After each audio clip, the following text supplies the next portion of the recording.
Next, we'll take a look at what is patent eligible. This will help to answer our second question: what does a patent protect?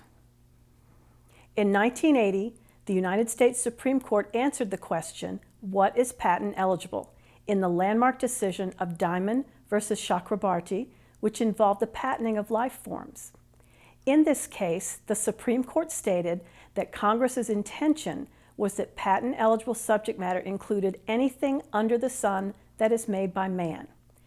Now, does this literally mean anything made by humans is eligible for a patent? The answer to that question is no. To be patent eligible, an invention must fall into one of the following 4 categories. An invention must be a process, machine, manufacture, or composition of matter, or the invention must be an improvement on one of these 4 categories.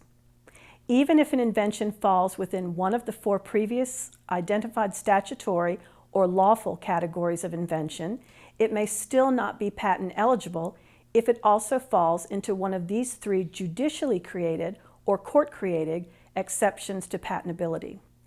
These exceptions include laws of nature, for instance, Newton's law of motion; natural phenomena, that would be such things as wind, sunrise, germination, erosion or gravity; and abstract ideas, for instance, a mental process, such as adding up numbers in your head.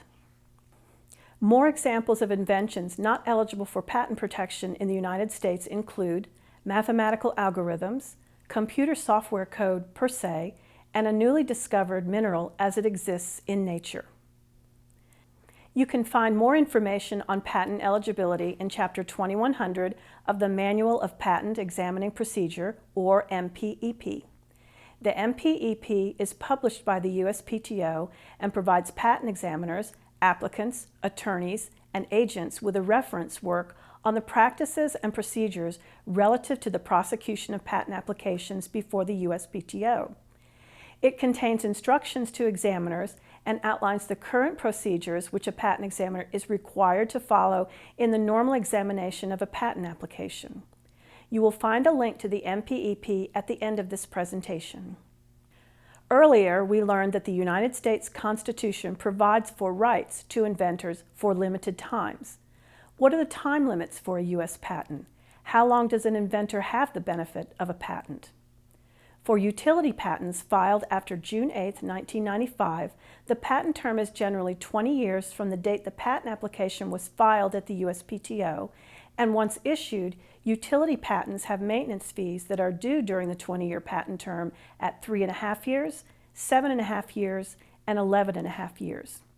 If the maintenance fees are not paid, the patent can be abandoned and the inventor can lose his or her patent rights. Plant patents also have a term of 20 years from the date of filing but have no maintenance fees. A design patent term lasts 15 years from the date of issue and also has no maintenance fees.